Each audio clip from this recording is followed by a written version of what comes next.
So, hi everyone, this is Rita from China Gap. So, we are glad to invite PSG talent AD Carry Unify to join our interview.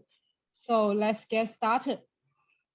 首先咧，非常開心啦，能夠採訪到咧自己香港嘅選手啦，同埋好多謝你接受我哋今日嘅採訪啦。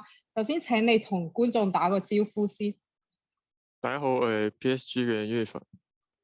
咁非常之恭喜你拎到今日面對 Fnatic 嘅勝利啦，其實都係隊伍入邊嘅第二場勝利啦。咁想請問一下你依家嘅心情係點樣呢？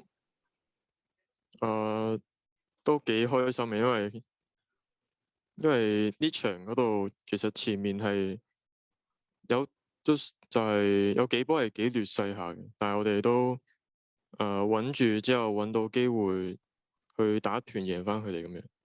哦，其實你啱啱有講到，其實喺團戰上面你哋嘅進步啦，咁其實睇得出咧，喺第一日嘅比賽失利之後咧，你哋嘅狀態嘅調整係非常之迅速嘅。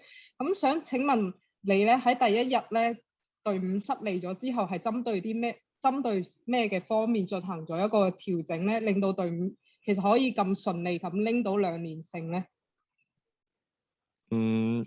我覺得比較主要可能係第一係 BP 啦，BP 其實改變咗幾多下之後，我哋嘅一啲同團練嗰啲人練嘅時候，檢討翻點樣將類似比賽咁嘅失誤去調整翻咯。我哋練咗好多次，同埋討論咗好多次，先有咁嘅成果。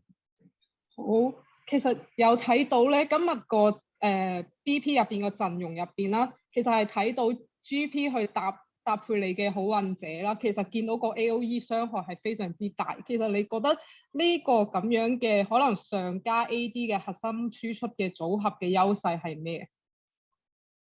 其實我哋冇特別點樣，即係利用呢個陣容，只不過係即係冇特別點樣去揀呢個陣容，只不過係咁啱，個鷹係 counter 咁樣先揀。之後我哋我其實咧有見到，其實好多觀眾咧，可能琴日睇完火龍即係打 Morgan 係非常之犀利之後咧，就會好即係會問啦，點解火龍個狀態突然間變得咁神勇？佢後尾講翻，其實係對面有啲緊張啊，大家都啲驚咁樣嘅。哦，咁其實我哋可以見到喺呢一個版本入邊咧，其實可能會覺得咧下路嗰個重要性咧，其實係相對於冇咁大啦。但係其實可以見到咧，隊伍仍然係喺 BP 入邊咧係幫你一選射手啦，包括第一場大東，第二場去幫你揀好運者啦。其實可以見到隊伍將射手嗰個優先級咧係放到好前。其實係咪因為對面 Fnatic 同樣都係非常之着重下路 carry 嘅原因，定係因為有其他嘅策略？我哋係比較偏向AD 會先拎一個比較自信或者有優勢嘅英雄先咯，然後之後再睇點樣 counter 翻對面中野啊之類咁樣。哦，好，其實有見到咧呢2日小組賽咧，可能第一日啦同埋第二日都比較常見到下路嗰個對決係大東去打好運者啦，但係好似從琴日開始就見到進去打呢個好運者嘅對局變得好普遍。其實你點評價呢兩組嘅下路英雄嘅對決咧？我第一場打完之後，慢慢覺得好運者打大東嘅話，好運者會比較有主動權。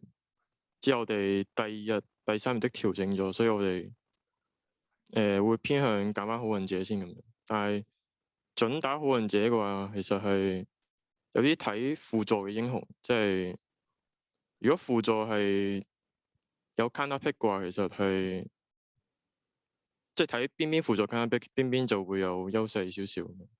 好，其實你啱啱都有講到輔助嘅英雄嘅選擇啦。咁其實可能喺世界賽開始之前咧，其實好多人會覺得保護型嘅輔助英雄配搭射手係非常之強勢。例如我哋喺小組賽入邊見到個布朗姆啊，可能南美啊，仲有真拿咁，甚至咧其實第一場 DK 咧其實係選出咗貓咪噶嘛。想問你作為一個 AD 選手，你點評價呢個版本入邊嘅下路生態咧？我覺得係因為我哋第二場其實都玩咗貓，其實我哋都係覺得貓比較強勢少少嘅。佢因為對線能力有啲，即係賴線能力有啲勁，之後可以再利用貓去幫中上野打開個優勢咁樣。好，咁你自己覺得喺呢一個 Meta 入邊，你覺得有咩嘅下路英雄組合係非常之強勢？我覺得其實而家即係世界賽咁樣講，望落去，其實大家玩嘅應該係差唔多，都係準好運者同埋大東，所以我覺得都係比較偏自己玩得好啊，玩得自信嗰啲英咁就得噶啦。好，咁問完其實遊戲相關嘅內容，其實有啲遊戲外嘅問題都想問一問你。其實好多 fans 都非常關心你個身體狀況啦，因為你之前缺席咗 MSI 啦，跟住就想問下你依家個身體狀況點樣？其實係咪一切都還好？啊，係啊，而家一切都還好，都即係因為氣空嘛，所以而家過咗應該4、5個月，其實搭飛機嗰啲冇乜問題，都冇乜大礙咁樣。好，希望你身體一直健康。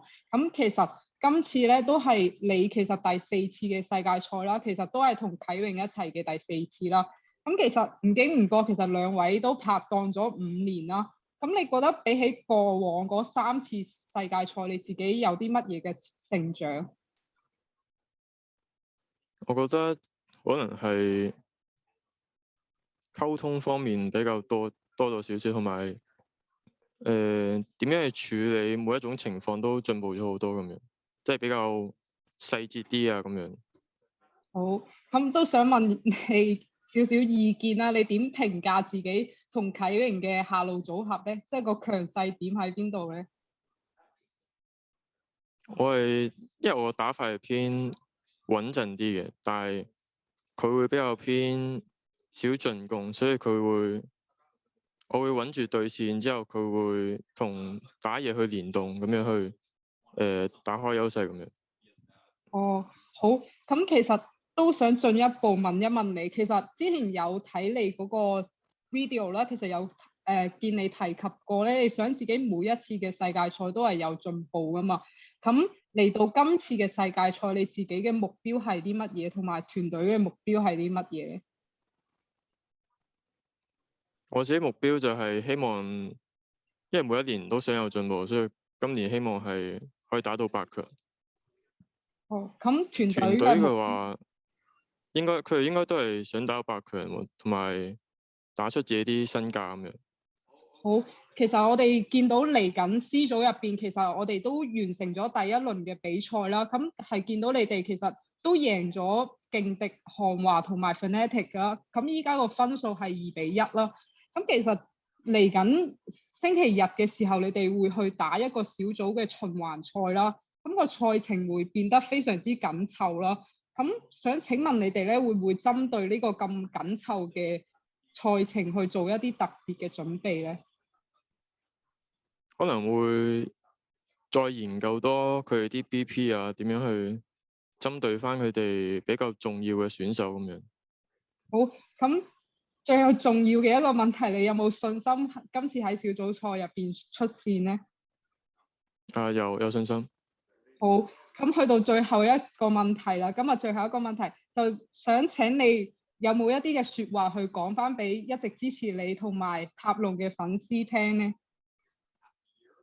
啊，多謝你哋一直支持，我哋會盡力打好每一場比賽。好，非常之多謝你今日接受我哋嘅採訪啦。咁希望咧，你哋喺星期日入邊以最佳嘅狀況去迎戰啦，爭取小組賽出線，加油，辛苦晒，嗯，加油，唔該，唔該晒，拜拜。唔該，拜拜。